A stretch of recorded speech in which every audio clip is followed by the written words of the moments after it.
Sejam muito bem-vindos e bem-vindas ao Lugar da Fala. Vamos começar agora o terceiro episódio, Valor Presente, com os meus queridíssimos Igor e André. Que honra, Pedrinho, mais uma vez aqui no nosso Lugar da Fala. Eu sou André Lopes, esse é o meu parceiro Igor Monteiro e vamos começar esse nosso novo episódio. Reunidos aqui mais uma vez no Lugar da Fala, eu, André, e sempre, claro, com o Pedrinho, nessa que é a nossa missão de revisitar a vida e a obra de Pedrinho Salomão, pelo menos nessa primeira temporada. Já a gente conta mais sobre como será a sequência do Lugar da Fala. E hoje a gente vai falar sobre esse livro aqui, terceiro da série escrita por Pedrinho Salomão, Valor Presente, que é um livro que trata especificamente de um tema que de lá para cá, desde seu lançamento em 2021, se transformou numa grande questão global e muito especificamente também no Brasil, que é a ansiedade e essa habilidade ou dificuldade que a gente está vivendo atualmente de viver o momento atual, de viver o momento presente. Pedrinho, quero começar falando sobre essa obra o seguinte, até comentei antes da gente começar o nosso episódio, foi uma obra que eu peguei para reler num fim de semana. É uma obra com profundidade e ao mesmo tempo uma leveza para tratar de um tema tão importante. E foi escrita numa circunstância muito específica. Se você estava no planeta Terra em 2021, você viveu e conviveu com o pior momento da pandemia de Covid-19, que colocou a gente preso em casa por algum tempo por conta da quarentena, não ser, é claro, aqueles profissionais essenciais, ditos essenciais. E a gente foi por esse caminho ali ao longo de 2020, 2021, melhorando a situação um pouco a partir de 2022. De lá para cá, Pedrinho, e você fala muito disso logo no início do livro, que você está escrevendo mais ou menos entre 20 e 21, de lá para cá, quando você faz essa reflexão lá naquele momento, você fala que a gente tem uma grande oportunidade, que o mundo parou para a gente repensar e fazer diferente dali para frente. Quando a gente voltasse para um mundo novo, que a gente fosse ao abrir as portas das nossas casas, a gente poderia construir algo novo. Você acha que a gente aproveitou essa oportunidade? Eu devolvo a pergunta para vocês. Não estava preparado. Vocês acham que vocês aproveitaram a oportunidade, na complexidade dela, é claro, né? Não foi fácil. Vocês acham que vocês aproveitaram como poderiam? Cara, eu acho bem difícil essa pergunta complexa, porque parece que foi ontem. E ao mesmo tempo não foi, né? Tem uma distância de tempo e espaço aí que a gente tá falando de pelo menos 3 anos, 2 anos e alguma coisa. Mas, parando para refletir nos tempos pandêmicos e talvez o pré-pandemia também, o que já inicia essa concepção de viver de uma forma mais reclusa, hoje eu me enxergo num lugar diferente, geograficamente, fisicamente falando, porque agora a gente tem a liberdade não mais cerceada de ficar dentro de um próprio espaço, e agora você pode sair, mas ao mesmo tempo me vejo com um pensamento ainda sendo moldado, sabe? Talvez o André de antes é um novo André com uma corpagem muito semelhante do que era antes. O que eu tô querendo falar isso pra você? Hoje de manhã eu tava conversando com o Igor, a gente vem trocando muito em relação a esse assunto sobre ansiedade. Recentemente, Pedrinho, eu fiz um teste de perfil emocional. E um dos testes de perfis emocionais é sobre ansiedade. Eu já sabia que eu era ansioso, não sabia que eu era tão ansioso nesse lugar. Pós-pandemia e olhando para hoje, né, a concepção do André vivendo hoje, eu me vejo uma pessoa extremamente ansiosa. Eu me vejo uma pessoa talvez mais ansioso do que eu era na época da pandemia, do que eu era dentro de casa, recluso fisicamente, geograficamente. Então, se eu responder sua pergunta, como que tá hoje em relação antes? Talvez eu estou num loop de ansiedade maior do que eu vivia naquela época.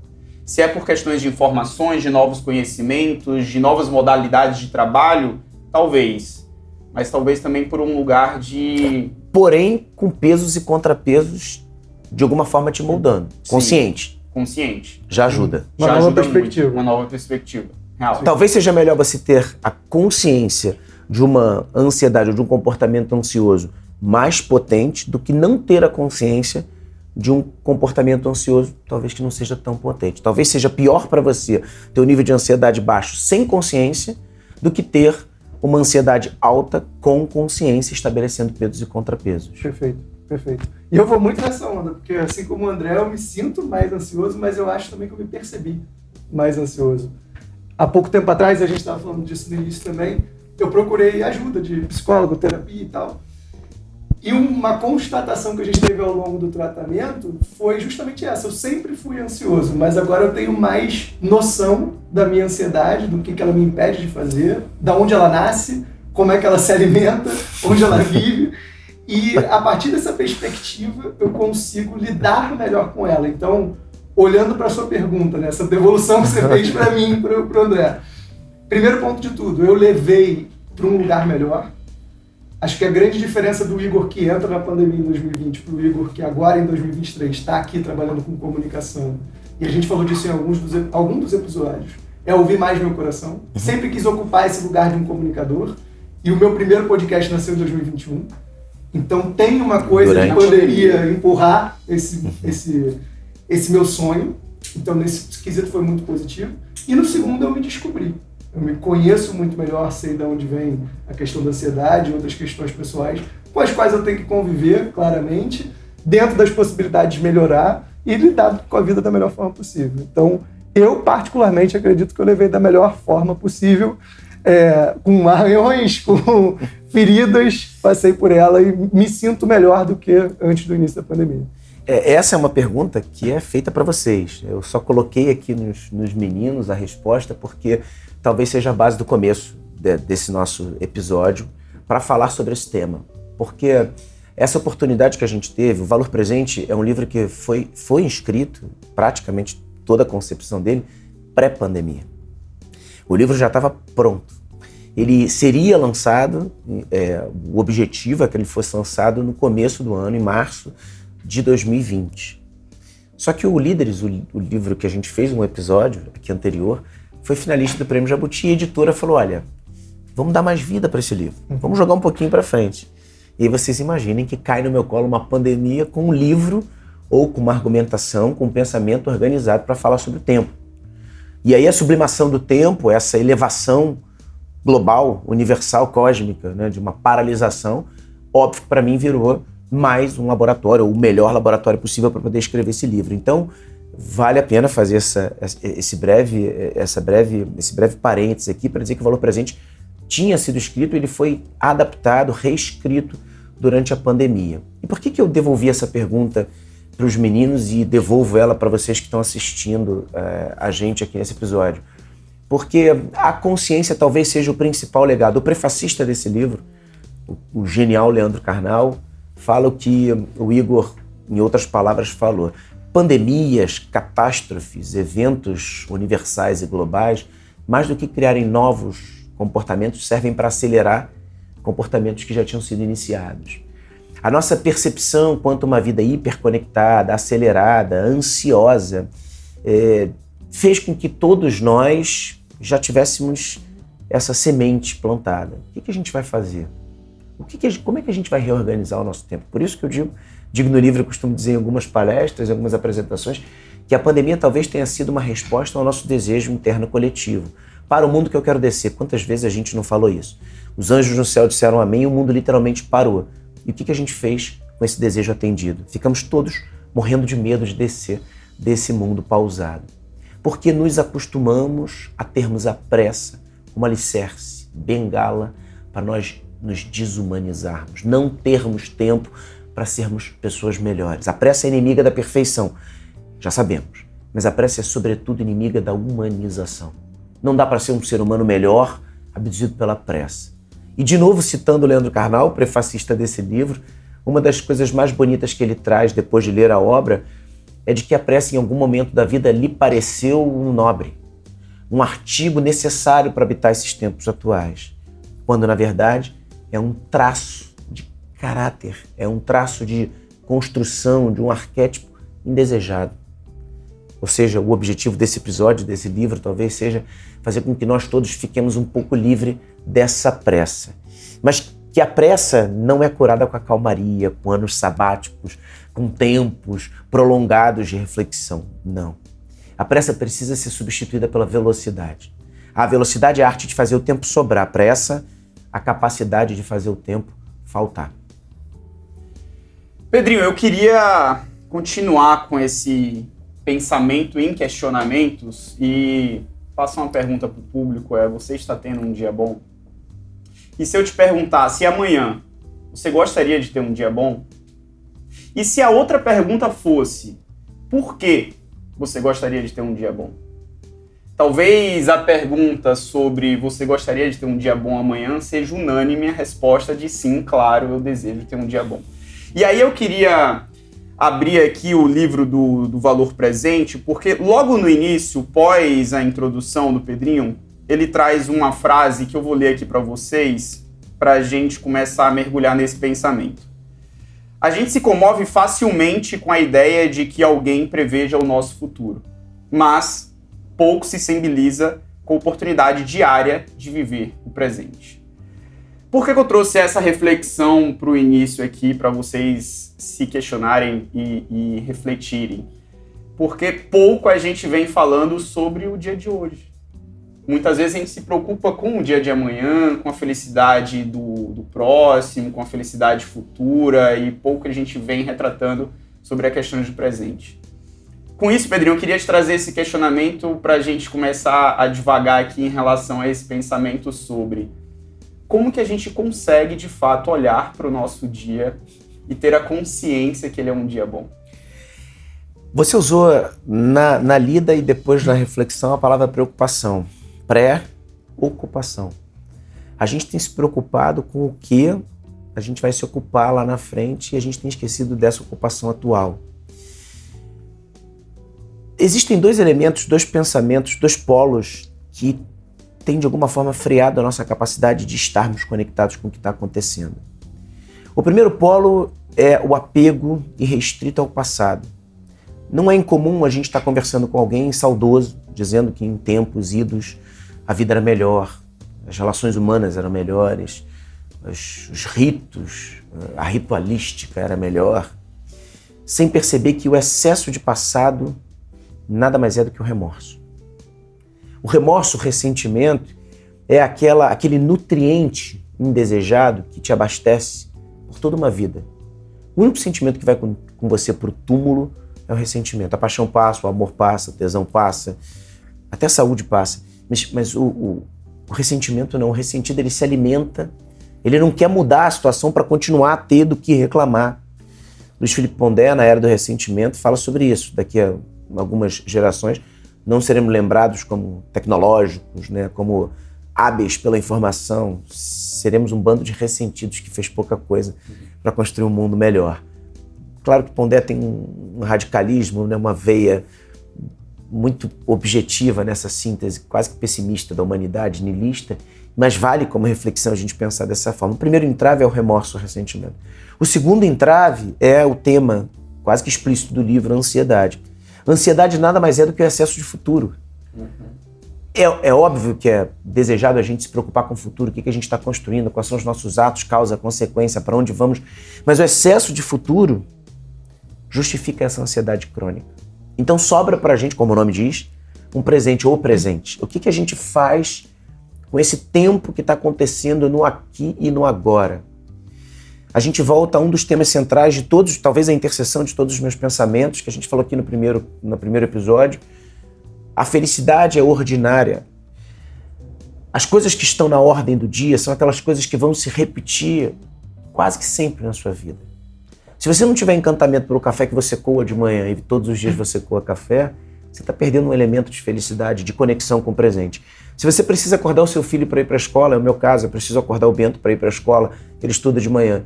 Se eu não tiver empolgação, entusiasmo, a palavra entusiasmo, Deus dentro de você, se eu não tiver essa capacidade de me nutrir dessas coisas ordinárias e fazê-las com amor, com energia, são 52 segundas-feiras no ano, que sentido faz eu descartar a segunda-feira?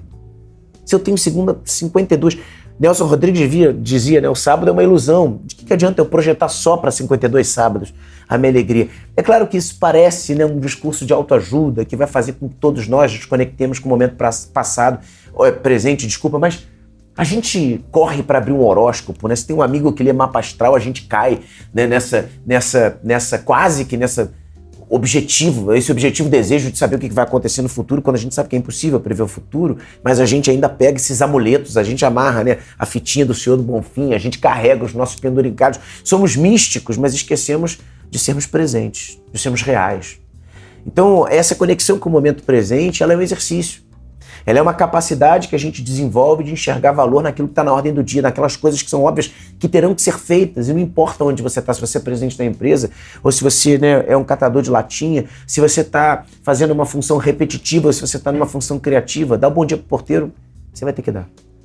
Encontrar pessoas na rua que você pode ajudar, vai acontecer. Como que a gente lida com esses tempos atuais? E para fechar essa resposta, se conectar com o momento presente é se conectar com a responsabilidade que você tem de construir uma vida, uma caminhada melhor, porque no presente, o que é óbvio, você consegue, é o único tempo que você consegue modificar.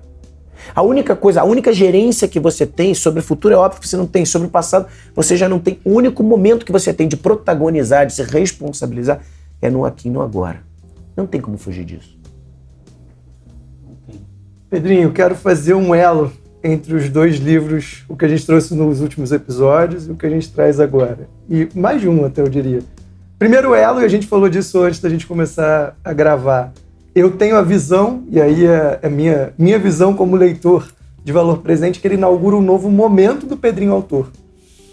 Porque o Pedrinho, até o livro Líderes, que a gente comentou no episódio passado, e sugiro a você voltar para assistir depois desse, porque vale muito a pena, até aquele livro, os dois primeiros, Empreendendo Felicidade no Líderes, você traz uma visão muito do mundo do Pedro. Dentro daquilo que você observava na Rádio Ibiza, dentro daquilo que você observava até no Rio de Janeiro, que é essa cidade que você tanto respira e tanto fala sobre, dentro dos seus ciclos sociais. Eu tenho a leitura de que, a partir de Valor Presente, você começa a ser um filósofo inserido no nosso tempo e olhando para muito mais do que o seu raio de observação. Inclusive, o Valor Presente ele é acompanhado de quase que uma campanha que você fez nos seus stories, que era a corrida do avião. Sim, nasce daí. Nasce daí. Quando o avião pousava, para quem não viu, até hoje você ainda brinca com isso, quando o avião pousa, a gente vê esse hábito se repetindo, que é as pessoas se levantarem antes mesmo das portas estarem abertas, ou do comandante dar autorização para que as pessoas se levantem, peguem as malas e sigam, e levantam para ficar de pé, porque você não vai fazer nada ali. Você sempre brincava com isso, tirava foto, fazia um vídeo, continuava a sua leitura enquanto estava todo mundo pegando mala. Exatamente. Então esse é um momento que você começa a olhar para o mundo. E o livro Naufrágio dos Afetos, que a gente vai falar no próximo episódio, ele também tem essa pegada. Só que Líderes, você fala muito especificamente da minha geração com o André, geração Y, e da geração Z, que vem logo depois da nossa. E você é um cara que quase para mim, acredito pro André também, vou falar para ele, para nós, você soa como um elo entre algumas coisas do passado que a gente tem sim uma admiração, que a gente olha com bons olhos, que a gente olha como sendo importante para a gente trazer para agora, mas você tem uma facilidade, uma fluidez para se comunicar com essas gerações à frente. O Brasil, e aí o segundo elo que eu estou fazendo, o Brasil há pouco tempo foi apontado como o país mais ansioso do mundo. Isso via pesquisa OMS, via levantamento de população. A gente passa muito tempo nas mídias sociais, muito tempo conectado, a gente tem andado muito apressado, a gente tem andado muito excitado, ansioso e cansado, até eu diria. O que você diria para esses jovens Y e Z, com dois representantes aqui à sua frente, para lidar com esse momento de mundo agora que você está nessa observação mais global do que aquele Pedrinho dos dois primeiros livros, esse Pedrinho mais aberto, mais social, mais um filósofo do nosso tempo? O que você falaria para essas duas gerações para lidar com a ansiedade? Eu adoro as reflexões, por isso que eu sou sabatinado com esses meninos. Eles me trazem coisas que eu nem tinha percebido de mim mesmo. Mas é exatamente isso. Acho que a visão do valor presente ela é mais universal. Ela sai dessas zonas de conforto, né, que eu me estabeleci, e o pensamento flui em campos mais universais. A pegada do avião, lembrando o que o Hugo falou, as pessoas que se apressam para sair do avião são as mesmas que se apressam para entrar no avião, né? Que formam a fila antes do avião entrar, e por causa desse comportamento, eu que viajo muito, acabei resolvendo escrever um livro sobre a pressa, e daí surge a reflexão da pressa, da velocidade. Tinha uma coisa interessante, Igor, André e todos vocês que estão vendo, é que viajando do Brasil afora, como esse comportamento é um comportamento que se repete em todos os aeroportos, em muitos deles, na maioria dos aeroportos, quando você viaja muito, você vê que não tem um finger, né? Aquele aquele corredor que se acopla no avião para que você possa sair direto no aeroporto, no saguão. E aí você tem que pegar um ônibusinho. E é engraçado porque as pessoas que se apertam para correr e serem as primeiras a sair com a mala, elas são as que ficam no fundo do ônibus. E como eu sempre saía por último, eu era o que ficava primeiro, então eu era o primeiro a chegar, né? Os últimos serão os primeiros, literalmente. Então era divertidíssimo você ver esse comportamento da pessoa correr para esperar cada vez mais. Existe um remédio, é claro que tudo que a gente fala aqui são paliativos, porque não vão levar em consideração a realidade individual de cada um, contextual, social, psicológica, né? Os momentos. A ansiedade é uma patologia, ela entra dentro, né, do conceito de uma patologia que precisa ser tratada quando chega nesse ponto, mas que, perifericamente falando, universalmente falando, ela é um comportamento aceitável.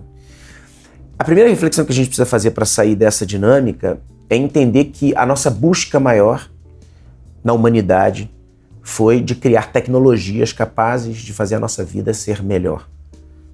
Corremos, quando inventamos a agricultura, para a gente poder ficar na mesma terra, porque a gente ficava andando como nômades, né? Flagelados por tudo que tinha no caminho para extrair, né? A gente era caçador e coletor. Então a gente caçava, colhia e ia migrando. A gente estabeleceu a agricultura para ter mais tempo com os nossos, né? Para trocar uma ideia, para bater um papo, né? Depois a gente começou a fazer a troca, né? O escambo, olha, eu tenho isso, eu te devolvo isso. E as relações foram aumentando, né? A gente foi se conectando com mais pessoas, estabelecendo nossas redes. Pulando muito, acelerando a história aqui, a gente, na Revolução Industrial, a gente fez com que máquinas fizessem o trabalho mais doído que nós fazíamos. De lá para cá, a gente vive hoje a 4ª revolução tecnológica das telas. A primeira reflexão racional que a gente tem que fazer é que a quantidade de ferramentas que a gente tem. A gente tem um ar-condicionado aqui. A gente tem um filtro que faz com que a água saia do cano e a gente possa beber. A gente tem uma hiperconexão para a gente resolver os nossos problemas entre uma gravação e outra. A gente pode mandar uma mensagem, a gente pode pagar uma conta no banco. A gente criou uma série, a nossa caixa de ferramentas hoje ela é uma prateleira gigantesca para que a gente possa experimentar uma vida melhor. Se você é incapaz de se utilizar ou de utilizar dessa quantidade enorme de ferramentas para melhorar a sua vida, você não está vivendo de uma maneira correta. Se a tecnologia te atrapalha em vez de te ajudar, se a quantidade de estímulos que você recebe ou que você escolheu receber te desconecta com as suas questões humanas, com a sua capacidade de estar no aqui e no agora, de experimentar o ócio, a preguiça, essa preguiça que filosoficamente em comportamentos tribais ela é desejada, para a gente virou quase que um maledito, né? Você não aceita esse tipo de encantamento pelo ócio, a rede, né? O olhar, a contemplação. Se tudo que a gente tem hoje, que nos possibilita, e são tantas coisas que nos possibilita viver uma vida melhor, se isso não está fazendo com que você tenha uma vida melhor, você está exagerando. Samuel Hahnemann, o pai da homeopatia, dizia que a diferença entre o remédio e o veneno é a dose. Talvez você esteja errando na dose. Essa é a primeira reflexão que a gente precisa fazer, não só com as gerações mais novas, mas com todas as gerações. A segunda é entender que a história, ela segue acontecendo e nós somos, botem isso na cabeça, um fragmento pequenino da história. Se a gente tentasse resumir toda a história humana da humanidade em um único dia, digamos que a gente estivesse vivendo 24 horas, o que a gente está fazendo hoje são os últimos 5 minutos. Então, muita coisa, o mundo não começou com o iPhone. O mundo não começou com a televisão, o mundo não começou com a Segunda Guerra. A gente já vive, entendam, leiam um pouco mais sobre a ancestralidade. Vamos um pouco na pré-história. Quem somos nós? Há 100 mil anos nós tínhamos a mesma constituição biológica. Vivíamos das mesmas demandas. Ou seja, a gente precisa ler mais sobre quem já habitou esses espaços aqui. Esse foi um exercício que eu fiz. Eu já falei aqui em algum momento que até o Líderes eu não era leitor, eu não lia. O Valor Presente, sim, me traz, a partir do momento que você se predispõe a falar sobre coisas mais universais, você precisa saber quem já pensou melhor do que você sobre isso, né? E no meu caso, quase todo mundo que pensou melhor, mas mesmo assim, a gente pode dar a nossa contribuição. Então eu acho que essas duas reflexões são muito importantes. Se toda a ferramenta que você tem hoje não está te ajudando a ter uma vida melhor, você está usando essa ferramenta sem um manual. Você não está usando ela bem usada. E se você acha que o mundo começou a partir de agora, se você acha que está vivendo a plenitude da humanidade, sem levar em consideração todos esses anos que passaram, você também não entendeu nada da vida humana. Acho que esses dois itens, essas duas visões, podem te ajudar a se conectar ou se livrar, talvez, dessa ansiedade crônica. Pedrinho, eu queria pegar um gancho nessa sua fala agora para a gente entrar em mais caminhos de reflexões e pensamentos, que alguns das pesquisas mais atuais que vêm falando e retratando sobre ansiedade, que é um tema transversal real do seu terceiro livro, Valor Presente, eles retratam que o olhar para o aqui e agora, o olhar para o presente, ele te auxilia a ter uma melhora no seu planejamento futuro. Eu queria trazer esse questionamento, e aí esse questionamento pode ser dividido entre todos nós aqui para a gente entender como que a gente pensa em relação a isso.